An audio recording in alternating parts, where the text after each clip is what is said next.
All right. How are you doing? I'm pretty good. How about yourself? Doing well. Can't complain. My kids had a supposed snow day today, so we'll Uh, see. It's not snowing yet though in North Carolina, so we'll see. right. I did see some friends in Richmond. They got snow. Yeah. They say we will later, but either way, it'll be gone by another day or so, from what I've learned so Right. far. It's not that New York City snow that you're used to. Not that I'm used to. That's why I'll Mm, smile through all of this here. Right. That snowstorm, what was that 96 we had? Mm-hmm. Mm-hmm. Yeah. I remember that No like it thanks. was yesterday. No thanks. I'll take anything now. Now that I've been out of the snow, it's like life changing, you know? I do not want In it. it. Yeah, when you're in it, you're like, all right. But now that I don't have it as much, it's like, wow, this is different. But I'm not mad about it either. Look, I'm not going to tell anyone your age unless you decide, but my 42-year-old back, my 42-year-old back and body does not want the snow. I hear you. I hear you. Mine Mhm. too. I'm I know. 43, and so mine too. But it's all good. It's all Right, good. right. I truly appreciate you for joining me here on the Chronically Well podcast, where we have real conversations with community that needs to be heard. And may I say, Dr. Nikki, um, how do I pronounce your last name? Is it Videla? Videla, uh-huh. Videla? Dr. Nikki Videla, you're someone that truly needs to be heard. Thank you. Um, I've just, I typically don't know who my guests are until they show up in front of me because I love that organic conversation. Sure. And as soon as I saw your name, I went in and looked up your show notes. I said, you probably don't even remember doing this, but you gave me everything. And I could tell that's because of your background in academia. Like it tells you, like, I have to do things a Yeah. certain way, right? And I'm so used to that also because many people don't know for most of my life, I've worked in education, whether it was helping with putting input like 504 plans and IEPs. I worked as a media literacy educator. I ran a couple fatherhood initiative programs in schools. Was a family resource officer. Like I've done all of those types of things, and seeing like your bullets, I was like, I love this. Well, you know how it is when you're in education and that's what you're used to. You're used to having the play-by-play of what's happening, what's going on, and all of that stuff. So I'm sure we'll talk also about how that fed into my diabetes journey too. Having all of those things like notes and preparation and all of that. Um, but yeah. Yep, yep. So this, well, come March, releasing episodes with people all around the world. I have, I think 3 episodes with people from China, 3 from South America, 4 or 5 from India, uh, like all around. And I just wanted to show the world like what diabetes looks like everywhere, because even us living here in the U.S., diabetes is different, Yep. especially coming from like my media literacy background.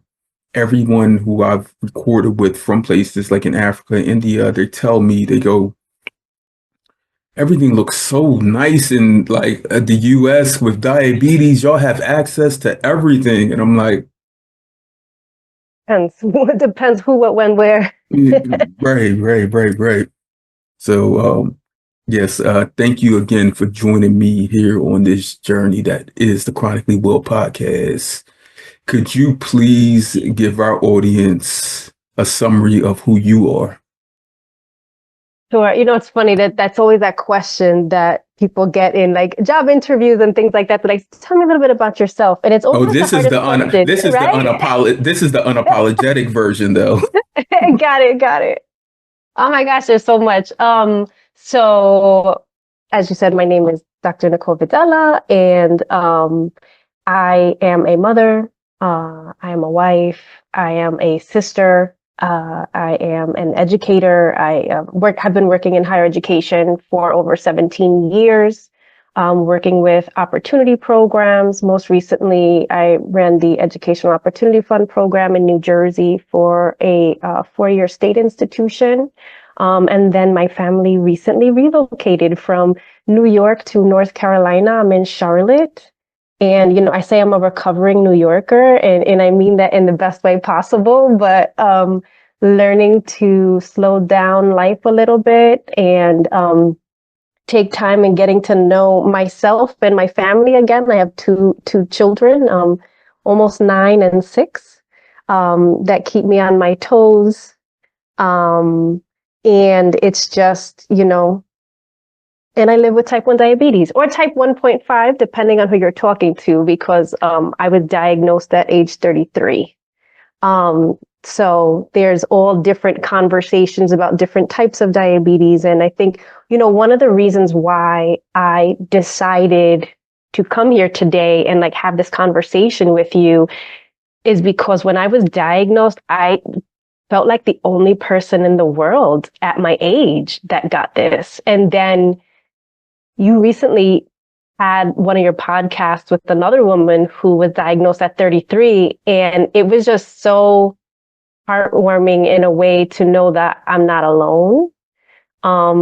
And that there are other people, because you always hear there's children that get diagnosed with diabetes, and then there's adults. And they typically, historically, because we're not educated enough to know, you don't know, you don't know. A lot of people think when you're a child, you have type 1, and if you get diagnosed as an adult, you're type 2, which I've learned is the biggest, not true. It's not true at all. There's so many people that are our age that get diagnosed as well that fall through the cracks, unfortunately. I'm trying So yeah. I was trying to figure out who was the young lady that was 33 when diagnosed. Like my She was a Rolodex. singer. I remember she was a singer. Okay, I know who you're talking about. Okay, I had to ask that because I recently recorded with someone who's 30, who was diagnosed at 33. Mm-hmm. Like that you're talking about Shara Clark. Yeah, I think yeah. I re-recorded back in October. Mm-hmm. Today I recorded with a young lady this morning named Betsy from Canada. Um, she was diagnosed at 22, and her Instagram handle, I can't remember it fully, but it starts off with Lotta.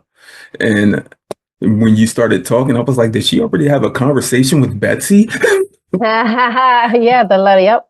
Yeah, because we had a whole conversation about that.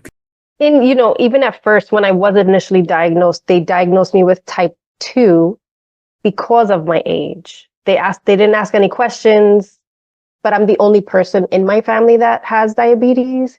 So I was diagnosed with type 2, and they originally asked me to go on metformin. And I'm a daughter of 2 nurses, and my parents were like, no, what do you mean? You're not getting like metformin and all these side effects or whatever. So I basically said no.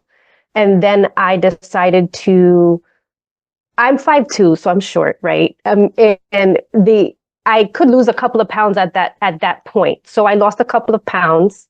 Fine. I went through living my life.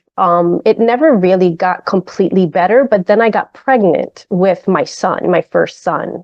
So I immediately had to go on insulin when I was pregnant anyway, but they were still treating me as a type 2.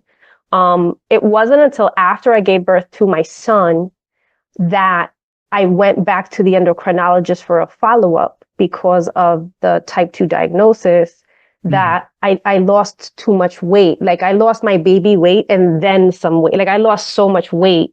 And the endocrinologist, I was diagnosed by my physician. And then this endocrinologist was like, you really aren't responding in the way that someone like type 2 should. Like, because I exercised all the time, I ate well, I did all the things that are textbook supposed to make it better for a type 2, and nothing was working. So then they ran the antibody tests and all of those things, and then they re-diagnosed me with type 1, or LADA 1.5 the next year. So about a year and a half or so, I lived with what we thought was type 2. And then finally I got back on because I was only on the insulin when I was pregnant. And then after pregnancy, they took me off the insulin because they thought I had type 2. Then I went without insulin for a few months. And obviously that causes havoc if you're really type 1. And then they put me back on insulin once I got re-diagnosed. And I've been on insulin ever since, obviously. But yeah, it's telling me that that original diagnosis should have been a lot of diagnosis. Now that you learn more, right? Right. They didn't even do an antibody test. There's so many things that I'm also learning that doctors, not everybody's actually educated in the way that we assume that they're educated, right? That specialty, right? True indeed. You know, being a professional, that when you went into your career as an educator, when like people from the outside, you tell them you're an educator, they're like, oh, you're a teacher. No. So when you hear like a doctor, when they go into, when they're like, okay, I'm going to become a doctor or physician or whatnot, for the most part, they have a specialty that they shoot for, they aim for.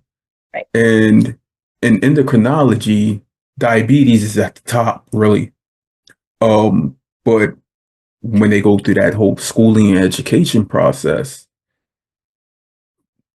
they think of like, okay, only 5 to 10% of people with diabetes or type 1, type 1.5, a lot of insulin dependent when diagnosed. So it's still today, when I hear about people who are in school to become an endocrinologist, they're like, I don't remember any of this. It's very, it's minimized how much education is given. Yeah.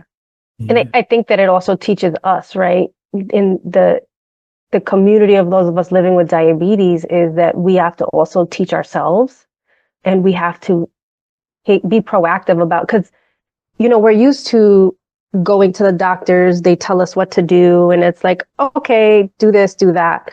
But what I've learned is that the textbook definition of what we are, who we are, and how we work doesn't always apply to us. There's no cookie cutter. Exactly. There's not one person has this cookie cutter approach to what we have on an everyday basis and what we have to deal with. So I've learned to try to learn for myself, and also learn to trust myself too, because, you know, there's sometimes the doctors will say things like, oh, you should do this. And I'm like, and it doesn't feel correct. You know, one time the doctor asked me to lower a certain amount of insulin, like my long acting at night. And I said, I don't understand why. And they said that they were concerned that it was going too low at night. I was like, but it's not low where my alarms are going off. It's not low where I had less than 1% lows in my entire profile. And they were like, but we don't like how low it goes. And I'm like, so I remember I tried it, and then my A1C went up a lot because it was, you know, and I learned that lesson to like trust my instinct. My instinct was that I had perfected it already for myself.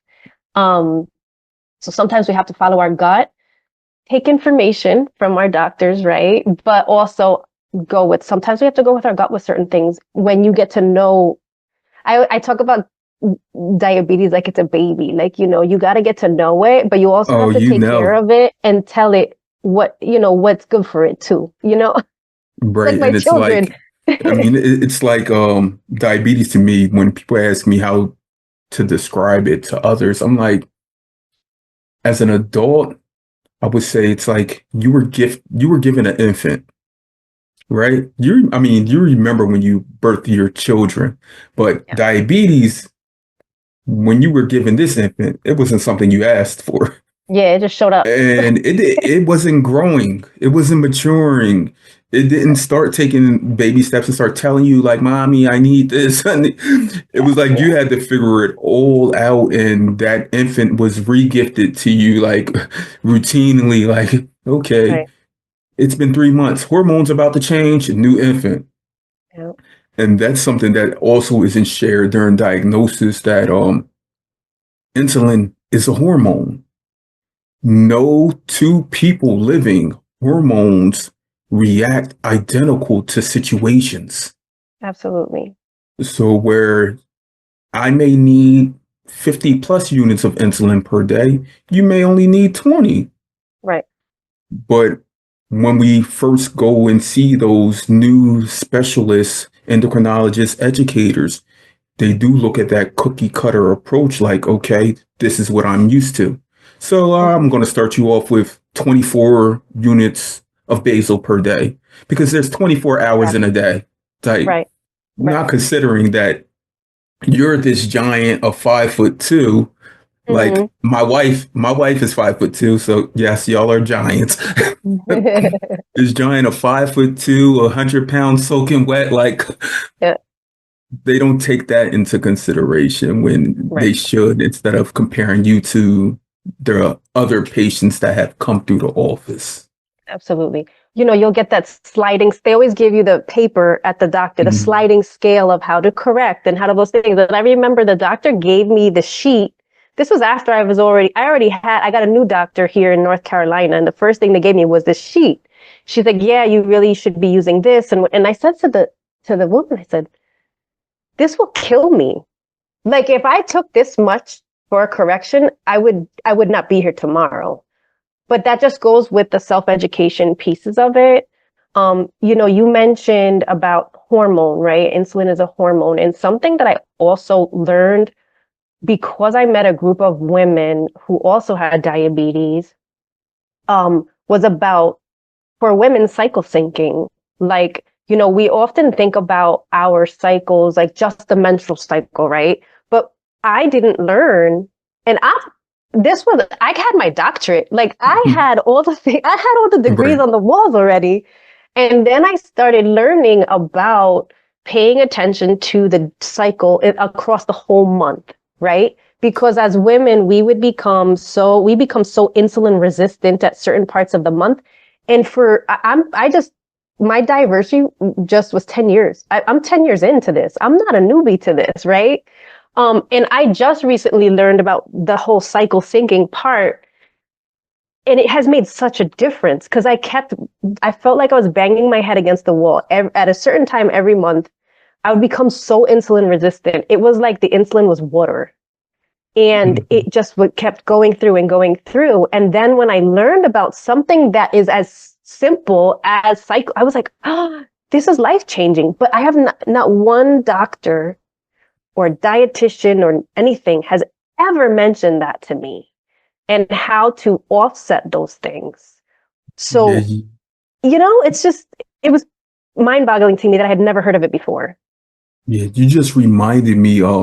I had a conversation with a mom from New York City 2 days ago, and she was telling me about her daughter because her daughter is 11 with type 1 diabetes, and she was like, she just got this Hashimoto's diagnosis, and I was telling her, I said, be wary and be aware of the hormonal changes. I said, I know she's growing into her young adulthood. She's going to Uh, start those changes.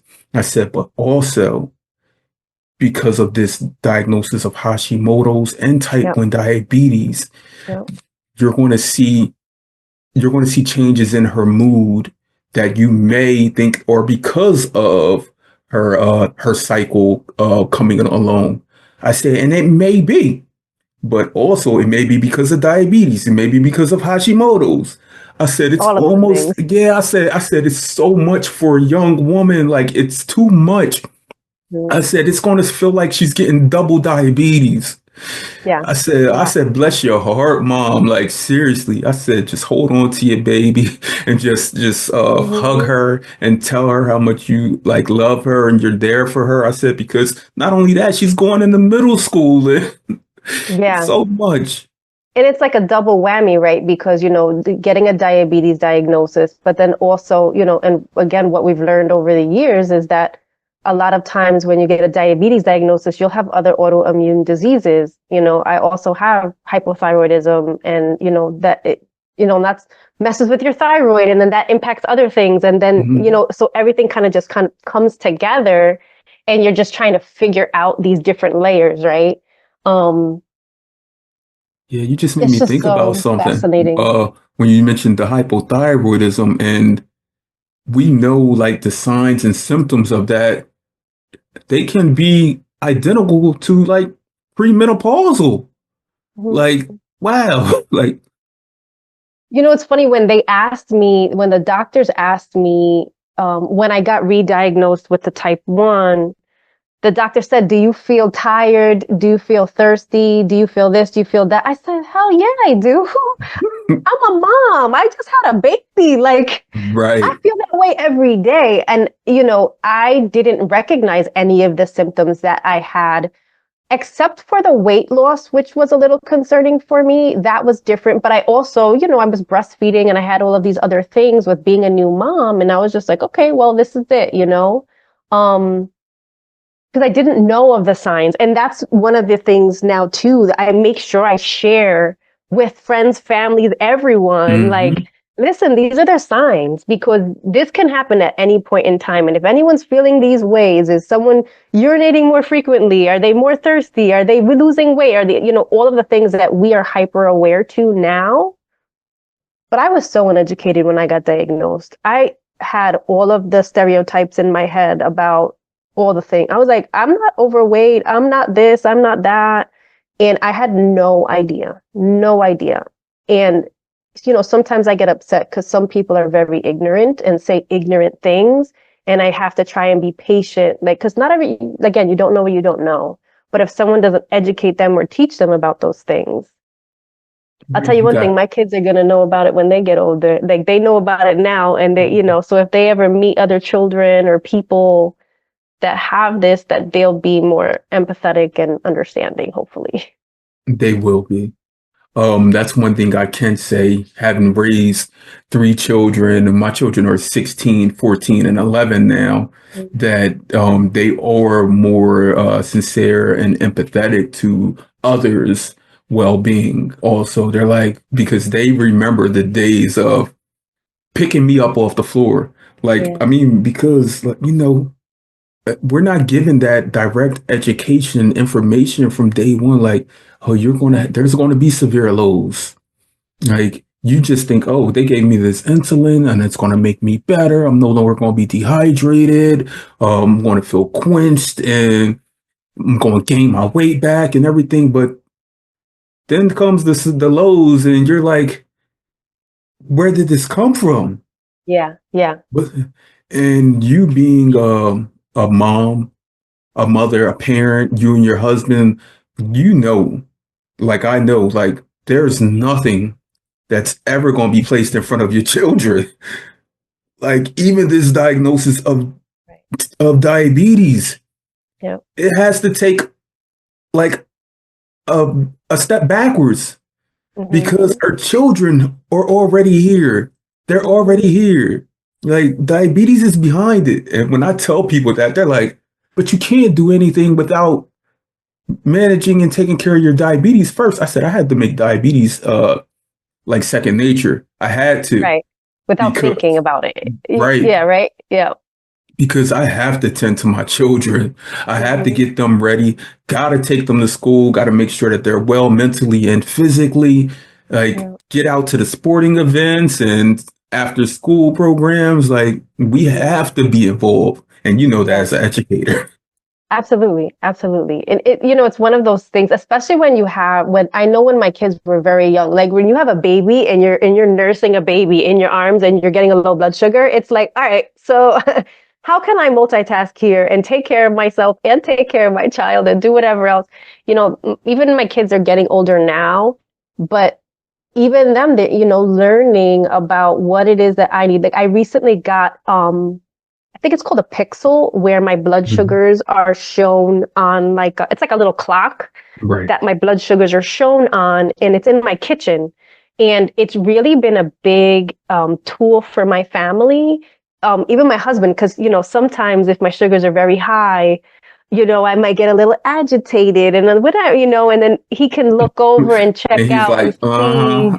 I see what's going on here. Or, when my alarms go off, one of the biggest things for me is that in the beginning, I took an isolation approach to all of this, right? Like, this is my problem. This is my issue. This is my challenge, right?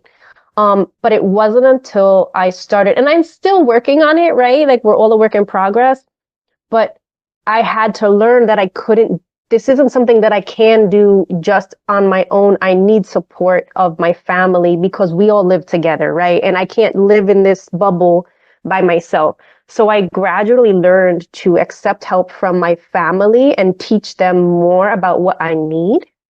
And then I even took it into my workplace because at first I was so, I don't want to say it, I'm not ashamed. I was embarrassed at first because I was learning and I didn't really understand, and I didn't share with my team at work about what I might need. And, it could get a little confusing when you don't know what's happening with someone. So once I learned to accept support in a community, it really changed my life at home and at work.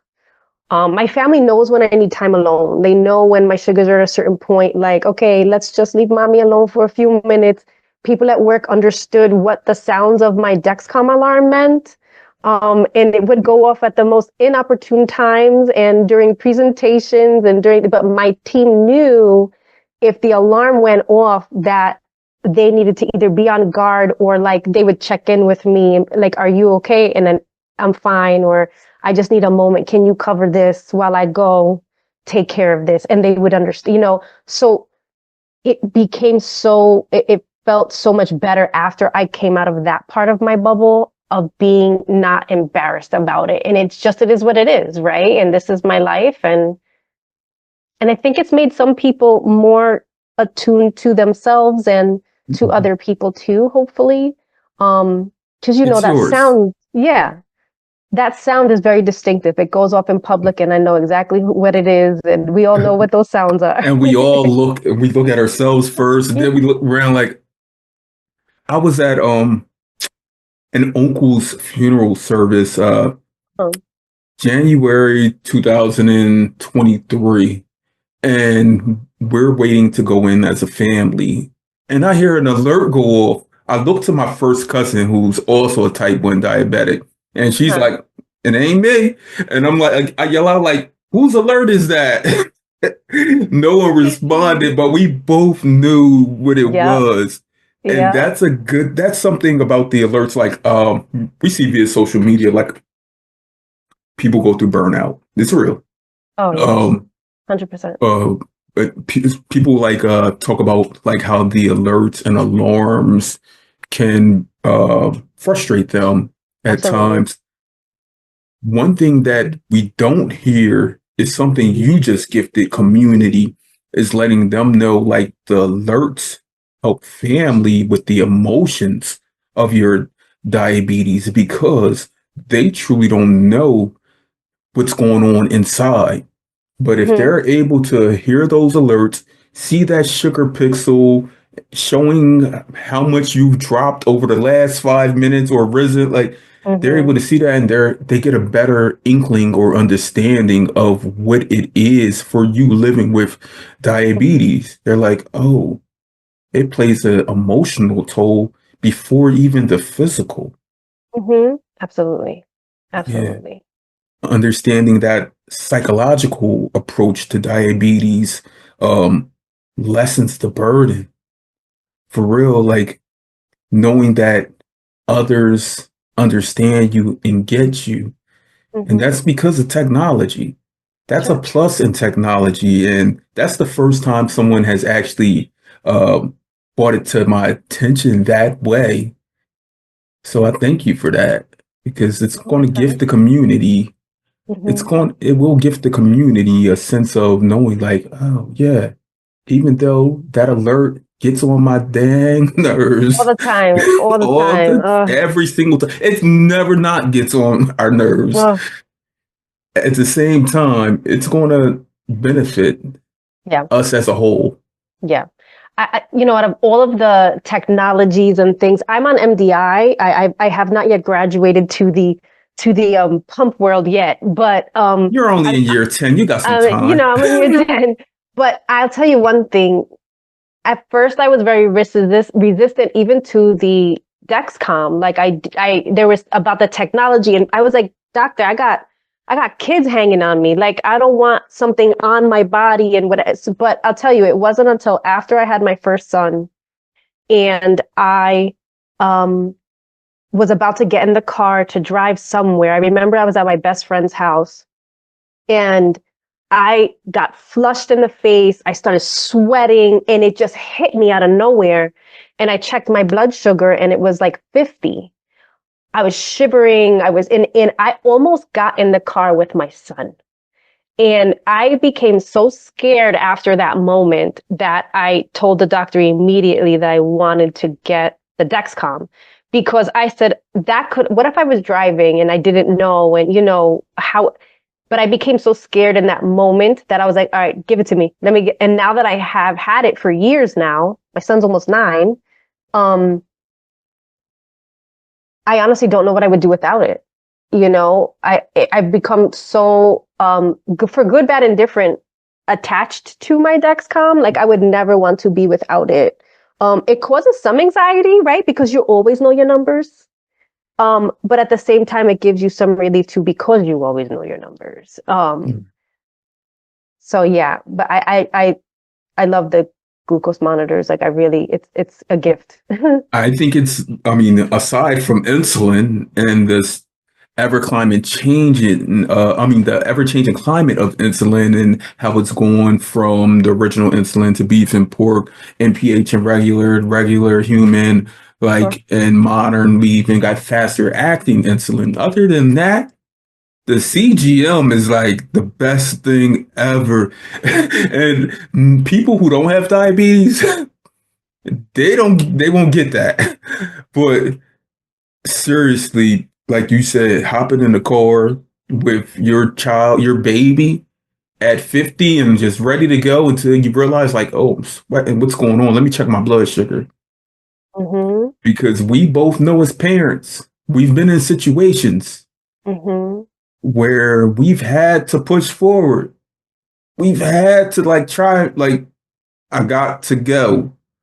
Yeah. And your mind is telling you always to go because you have your children beside you, with you. You're young, you're strong, you're bionic, really. Like nothing can hold you back. You're like, I gotta go. But the Dexcom has the benefits of a CGM. I can't compare to anything with technology. It's like inventing the wheel. Like, like I don't know how. Well, I know how I went for years without it. Sure. I'm not sure where my blood sugars were at all. I just was on the go. I'm pretty sure they were more high than average and low. Like they were either high or low, no in between.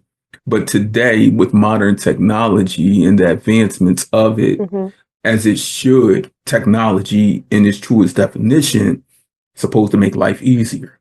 Sure. I will say I'm glad that I had the period of time without the CGM at first, because it allowed me to understand my tells, like my when I knew if I was high or low, right? Like it made you more sensitive in some ways to what those things are. So now, especially with my lows, sometimes I'll feel the low before it hits on the CGM because, they're delayed by by 5 minutes or whatever it is, or 15 minutes.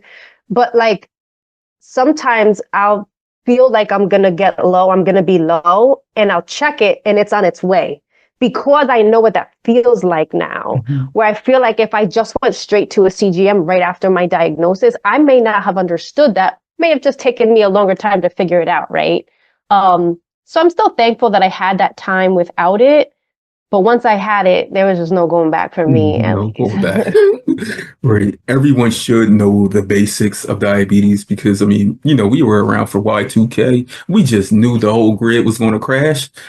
I didn't. I was busy on AOL, America Online group chats. You remember those days? I Like sure do.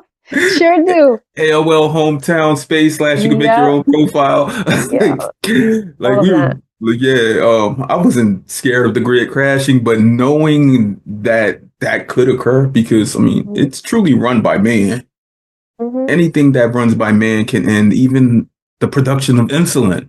We Right, depend right. on man for it. Yeah. But yeah, technology is a great thing.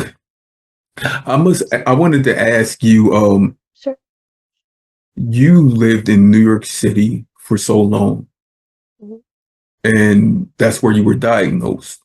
Did you like after a few years of having diabetes, did you realize like, oh, I was seeing people out in public that had diabetes and I didn't know what that thing was on them? You know, I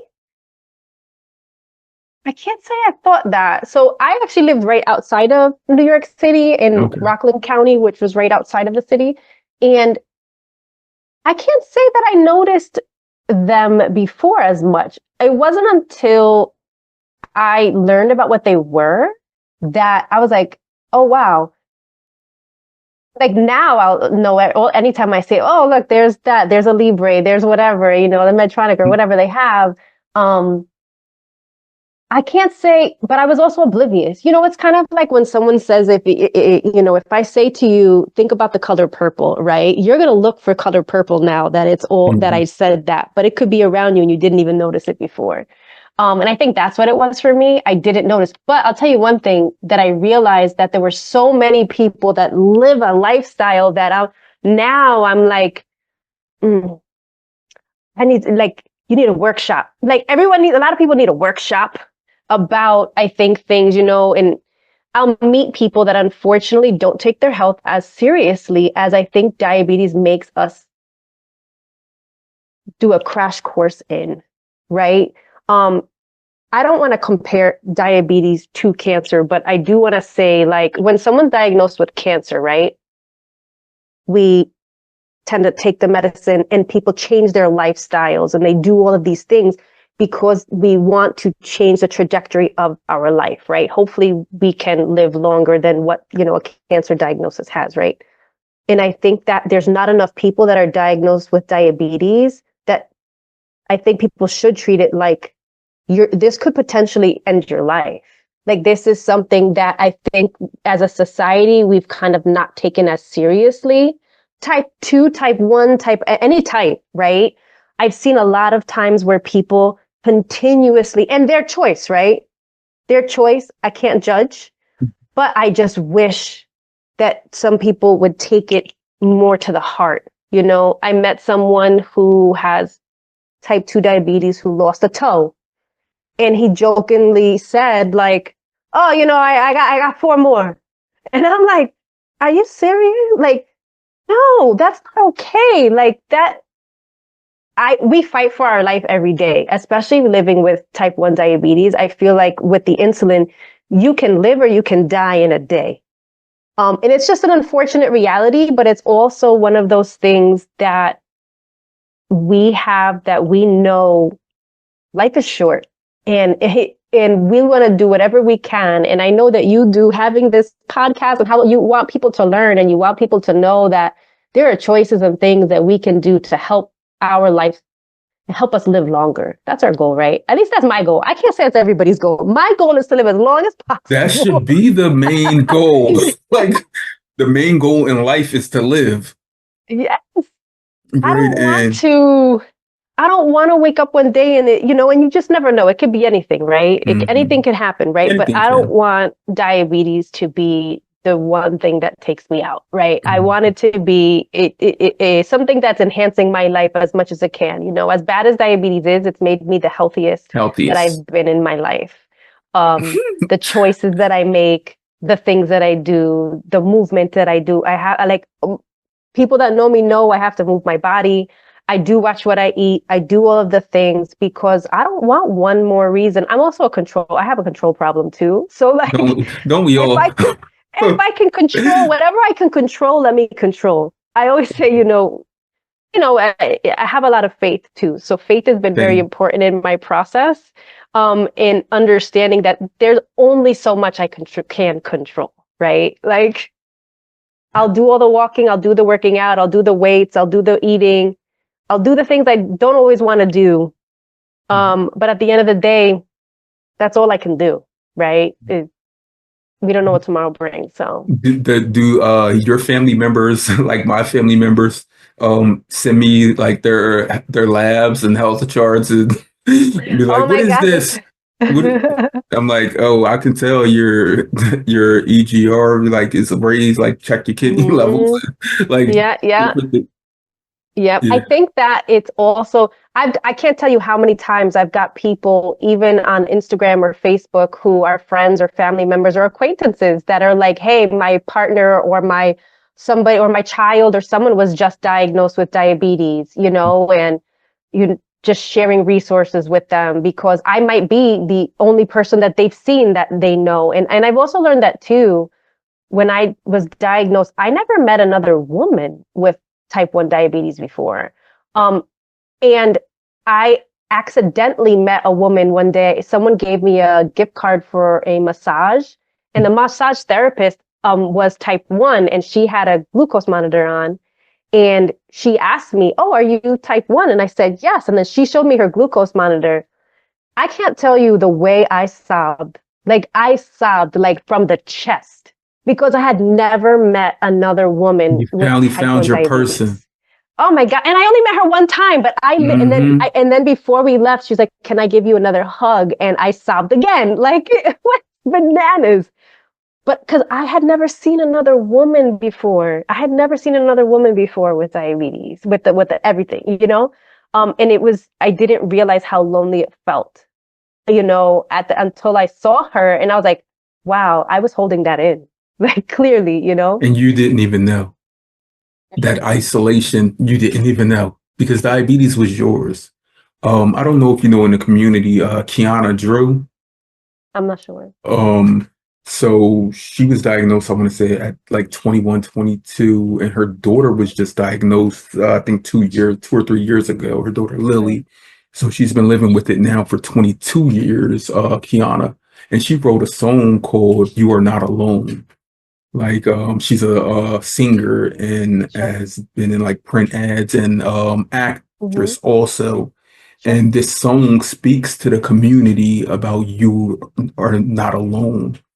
And you were just saying that like you didn't even know until you saw that woman. Like, wow, like I'm not the only one Yeah. because I know for years, I mean, like many years, I thought I was the only one. And people have called me an anomaly.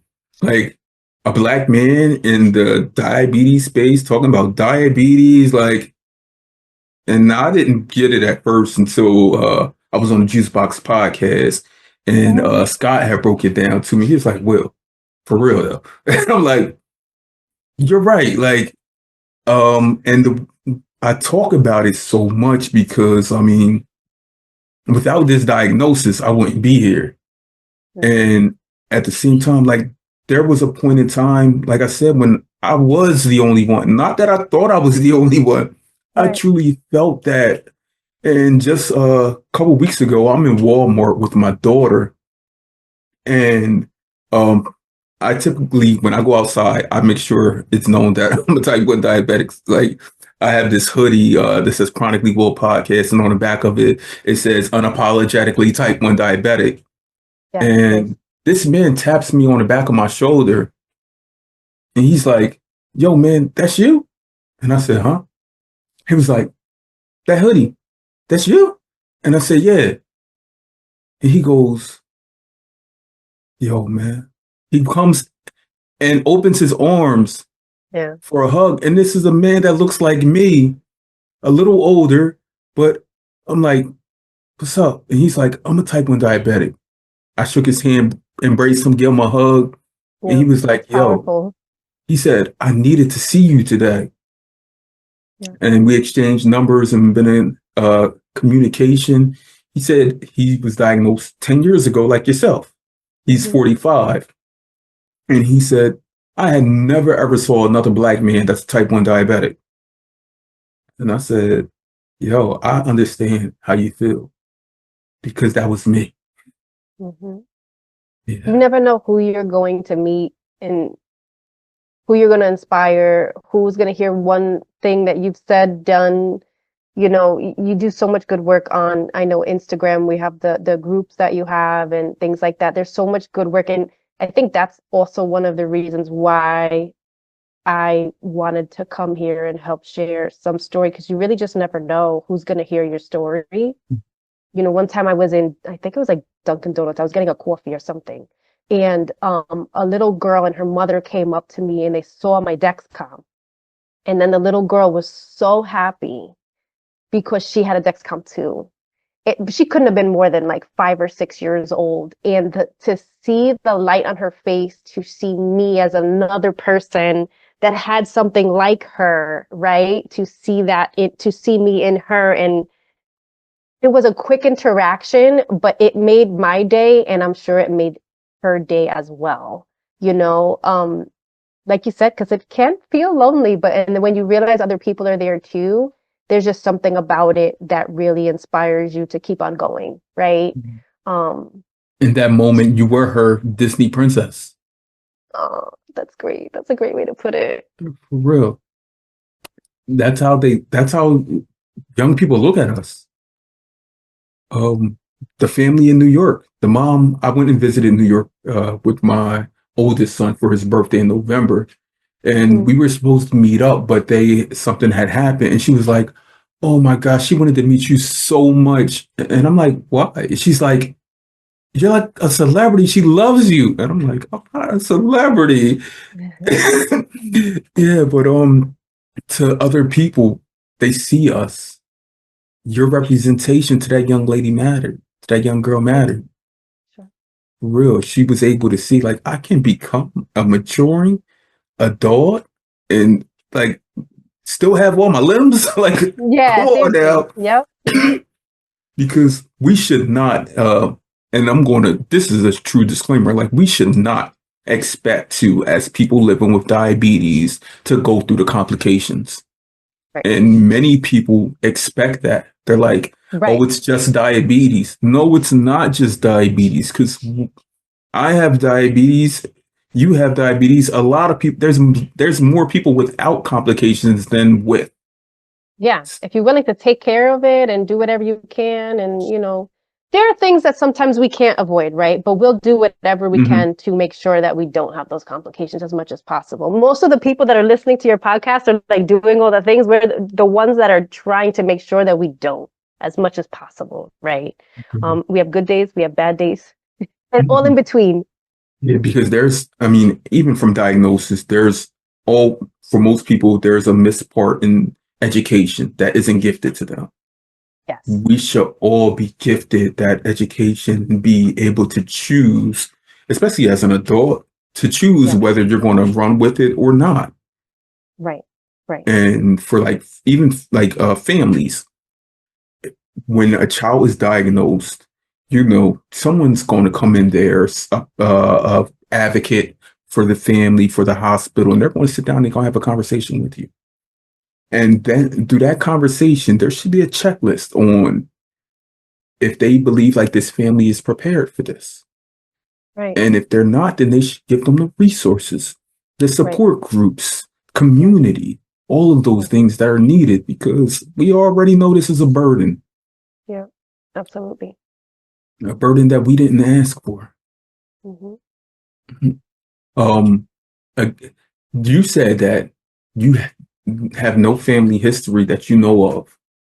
Uh, I always smirk on that because I'm like, somewhere out the conversation I was in earlier, the lady was like, I have no family history of diabetes, type 1 specifically. But then she was like, but my aunt on my dad's side and like, and my grandma, or my grandfather who's in China.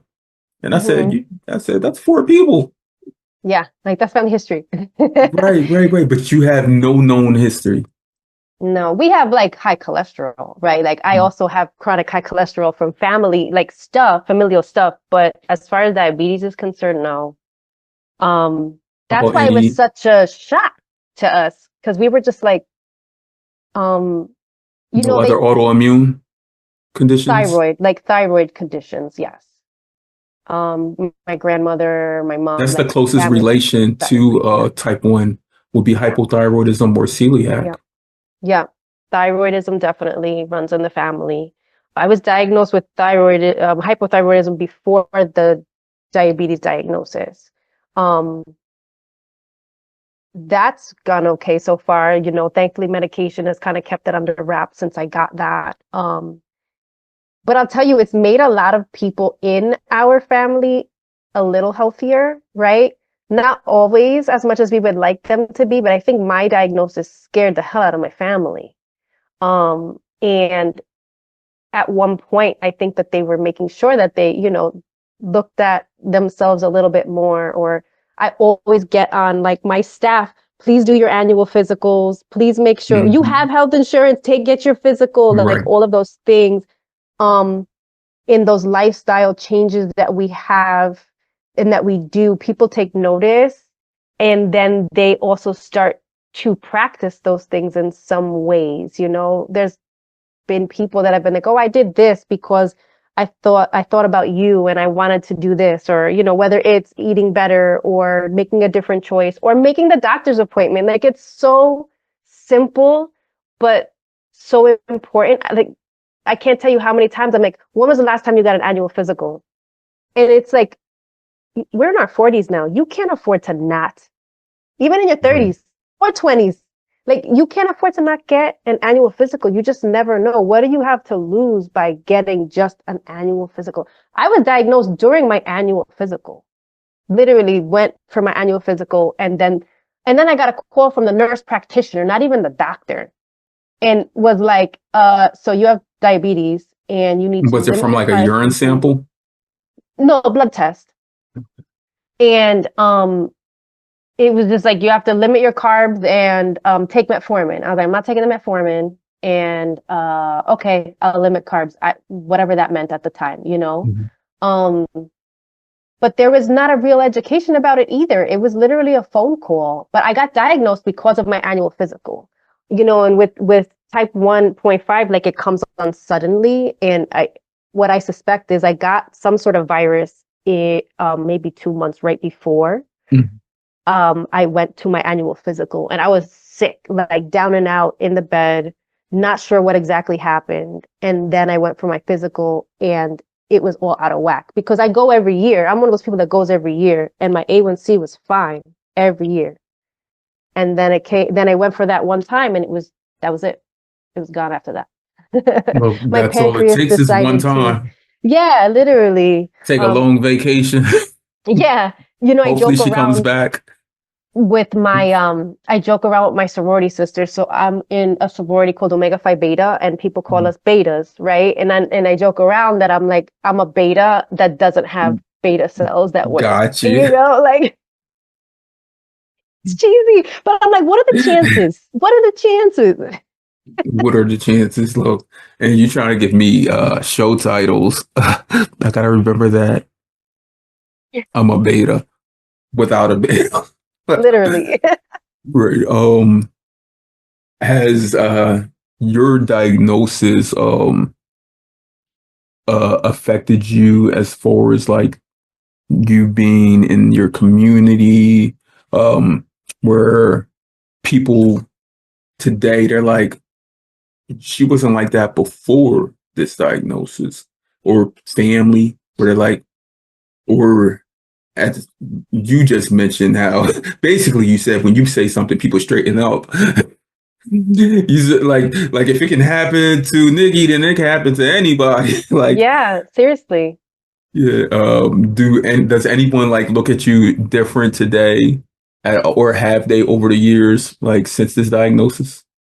I think since the diagnosis, I think, like you said, people have thought to themselves, man, if this can happen to her, it can happen to anyone. Um, because I'm considered the quote unquote healthiest person in my family. Same. Right? And to have the supposedly healthiest person be diagnosed with this, I think it made a lot of family members question, like, could this potentially happen to us? And some family members decided to, like, you know what, maybe I should lose a little bit of weight. And then some family members not as much, but at least people, I think, are being more aware of it. But how do I say, people know now at work, at home, all different places about just certain expectations that I have, right? Like, to be more inclusive. I think what I've taught is for people to be more inclusive of choices. My family background, we're Italian, New York And Italian, mindful. and yes, and more mindful about the food, right? So we always had the high carb, high pasta, lots of things, right? And I think since my diagnosis, family members and even coworkers and people decided to be a little more mindful of the choices that they made of food to bring, which I appreciate. Some people get frustrated when people bring lower carb or like other options, and I don't. I view that as someone thought about me enough to make me something. I'll never forget when I was pregnant with my first son, one of the women in another office, didn't even work in my office, she made me like a sugar-free something. I don't even remember what it was. And it was so thoughtful for her to make this for me. It was my baby shower at work. And it was just, I'll always remember it, even this many years later, because she thought about me, whether I wanted the sugar-free thing or not was beyond the point for me. It's that she thought enough about me to try, Yeah, she cared. Yeah. Yeah. Has diabetes stopped or prevented you from doing anything over the last 10 years? Because you're a doctor now. I'm a doctor. It definitely didn't stop me. I was diagnosed right before I started my doc program. So I had diabetes my whole program. The only thing I'd say that it has limited me in some ways is my physical things. We just have to be more mindful of when we do things, what we do. I've adjusted my lifestyle where I work out first thing in the morning when I don't have insulin on board. Sometimes I would love to work out at other times, but I just find that what works best for me is working out with no insulin on board in the morning. So I'd say physically, and I've had to teach my family too. For example, my husband took a while to understand that if I just took, say, 2 or 3 units of insulin, I'm not going out to bike ride with the kids right now. Like, I just took this and I take my insulin and I need some time for this to settle in. So like those are it's for me, at least, it's been the physical pieces where I just have to pay more attention to. Does that make sense? It makes a lot of sense because I think now, like my wife understands when I'm like, I can't do it right now. Like, it's not like, like the typical relationship. I can't do it right now. Like, nah, it's like, I tell her like, I can't do it right now. And she understands that. Like, even like at night, because like how you say you do you work out in the daytime. Like, I do most of mine like at night. And one of the things I do at night to end my night is I go, me and King, my pup, we go for a walk. We go for like a mile walk every single night. And like last night, it's like 19 degrees outside. I'm all bundled up, everything, got my gloves on. And then I said, can't do it right now, pup. And then my wife's like, I can't do it right now. I said, so it was like a whole hour later. Yeah. You can't do it right now, but it doesn't mean you can't do it later, right? Like, we just have to sometimes put things on hold momentarily until we make sure that we're right. We talked about with the kids, right? We got to make sure the kids are okay.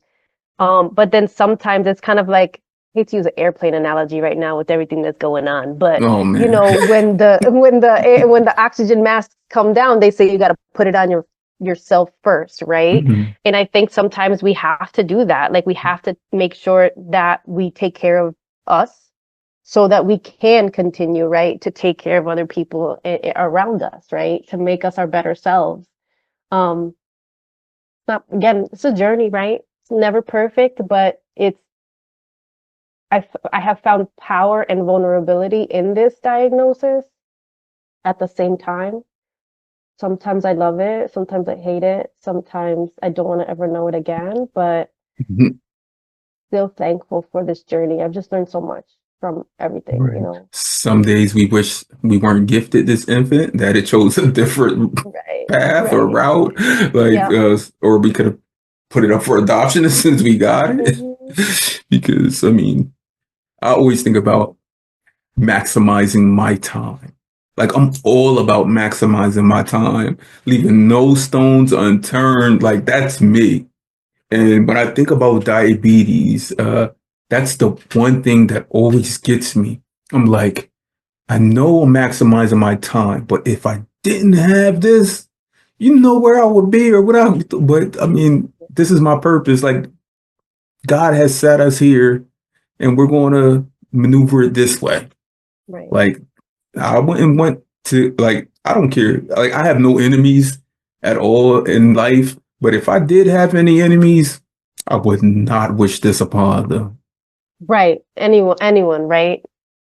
I say that all the time. Like, I don't wish this life upon anyone. We do it and because we have to. You know, people will say, "Oh, I don't know how you give yourself all those needles," or "I don't know how you do all the things because I want to live. Because I want to live, we don't have a choice. We don't want to do this. We have to do Mhm. this."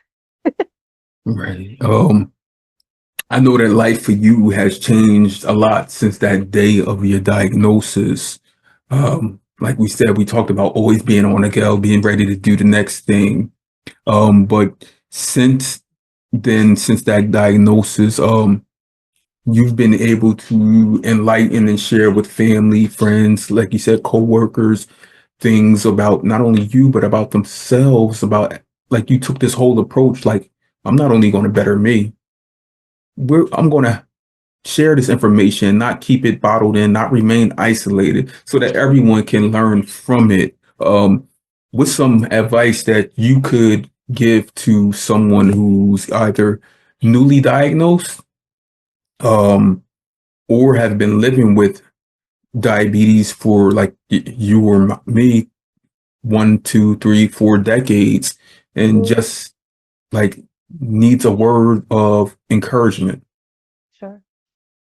Mm, the first thing that comes to my mind is giving ourselves grace, right? The thing that I always say, you know, tomorrow's a new day, right? You know, I might have had a terrible blood sugar day. I remember one day I had a blood sugar day that, like, I'm talking about, I was like 5% in range. Like, it was terrible. It was the worst day I ever had.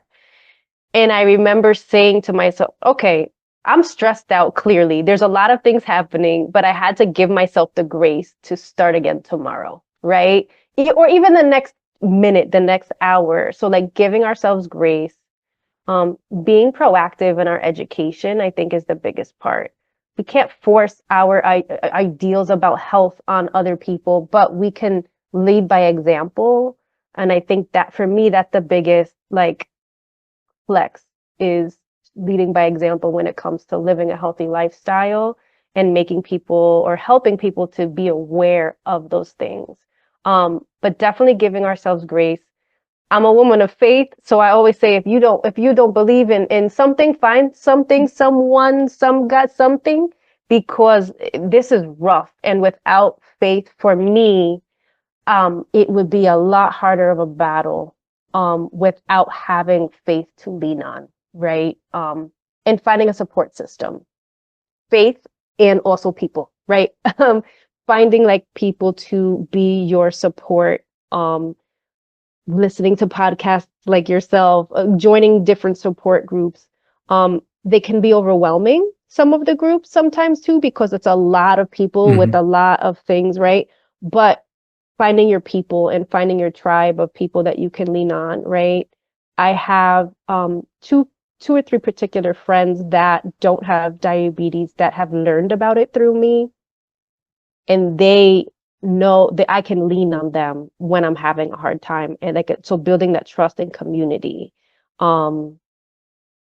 Those are my biggest things, but giving yourself grace is the biggest thing, because I feel like we don't do it enough for ourselves. Like, we're doing a lot. We're being a whole organ that's not working on top of our taking care of our children and our families and our lives and our jobs and everything, right? So how can we not give ourselves grace for doing all the things? Right. Right. Nikki told y'all, give yourself grace. And Nikki, can you please continue giving yourself grace? Because I know we're here in this space, but when a computer shuts down, like sometimes we want to fight. We do. We do Yeah. want to fight. Because there are things that are out there that usually we want to fight is things that we know that if we were put in position, we could control them. We could make it better. But Right. there are some things that we truly can't control. Yeah. And it's hard knowing that, like, we're people that live with type 1 diabetes. We know we can grab control of some things. We just know it. Like, nothing's been able to deny us of our greatness and peaking and reaching towards that. Yeah. But, some systems are in place and we got to just do what we can. And that gives me the transition. I wanted to know, I wrote this down when you first started talking. You were like, you moved from New York to North Carolina. I have to ask this. How has the healthcare in North Carolina been versus where you're from? Yeah, that's a great question. I've been very impressed. I cannot lie. I have been very impressed so far in North Carolina. They have the My Chart system that they use, and it's very informative. Everything is in the system. The doctors I've met so far have been great. I can't say I'm the biggest fan of my endocrinologist, but his PA, his physician's assistant, is type 1, and she's very helpful. So that part, but that's more personality, right? What we've learned is that there are some doctors that have better bedside manner than others. But the quality of what I've gotten here has really been up to par with what I had in New York. And, that's my biggest fear coming, outside of us getting services for our son who has special needs. My diabetes management was the other, like, how's that going to look? And so far, so good. I can't complain yet. So far, so good. I joined the Charlotte chapter of the organization that used to be the juvenile Breakthrough diabetes. T1D. Yes, Breakthrough 2. I just joined like that. So they have their summit coming up next week that I'm going to go to. So I'm starting to try and build a little bit of a community here in North Carolina. But so far, so good. I can't, knock on wood, I can't complain about the healthcare so far. That's good. Go find your people. Yeah. And bring them along your journey. Absolutely. Because I can tell through the duration of this conversation that you're truly someone who's not only empathetic, but like you empathize with everyone as a whole. The trials, tribulations you've been through, and you've always said, I'm going to better Nikki. I'm going to keep Nikki better because, like, there's so many inserts that can be put in there that tells you, like, I'm going to be better. You got your kids, you got your family, you got people that depend on you, you got yourself, your own health. So I applaud you for that. I give you your flowers. I give your children their flowers because they're patience. I give your husband his flowers He has a lot of patience. I know he does. I know he does. Because to be married, to be in love is everything. Love is everything. But he knew you before. Yes. This diagnosis. Yes, I forgot to mention that. Yeah. We were married in October of 2014, and then I was diagnosed in January 2015. So he definitely knew me before my diagnosis. And so he's been through the ups and the downs and the through Mhm. sickness and health, literally, right? It was a joke. I remember when I got diagnosed, one of our friends was like, "Oh, did you get the receipt to return her?" Like that sickness and health was perfect timing. Like, That worked out. That worked out.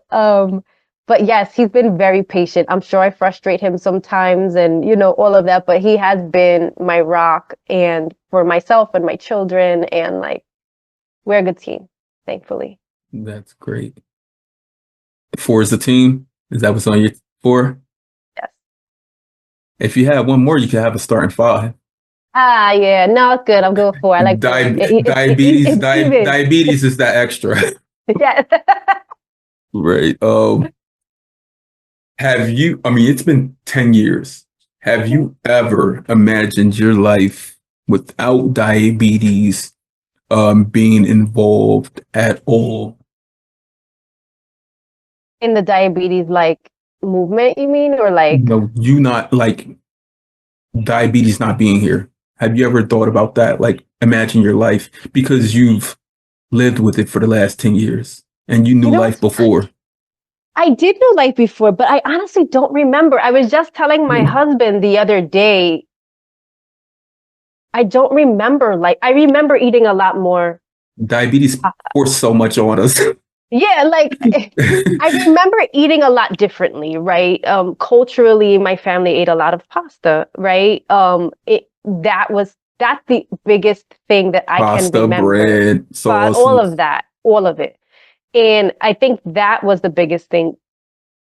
But like if you came to me tomorrow and said that, I know there's one person that they supposedly found a cure for in like China or something. And if you came to me and said that everybody has that and that I would never have this again, I honestly don't know if I would believe it at first. You must know how I end these First, conversations. well, yeah, I've heard you say that before. And and I am perplexed by what I would do, honestly. Let me present it to you. On the day, Nikki, that you find out that there's a true Mm. functional cure and it's everyone has it. Not that it's available for everyone, that everyone has Everyone been gets it. cured because with the cure, it eliminates the cost, the expense, manufacturing of so many other things. Right. And they're like, everyone either has to have the cure or everyone doesn't have it. And we found out that we've been fully cured. You woke up, got out of bed, stepped on the floor, looked at your CGM. I'm still at 80. Oh my God. You go to the bathroom, brush your teeth, wash your face, do all of those things. Get out, your breakfast, sit down. I'm still at 80. You eat your breakfast. I don't know if you go for a morning walk or anything, get your Yep. kids ready, all of those things. Hop in the car. You look first. I'm still at 80. Oh.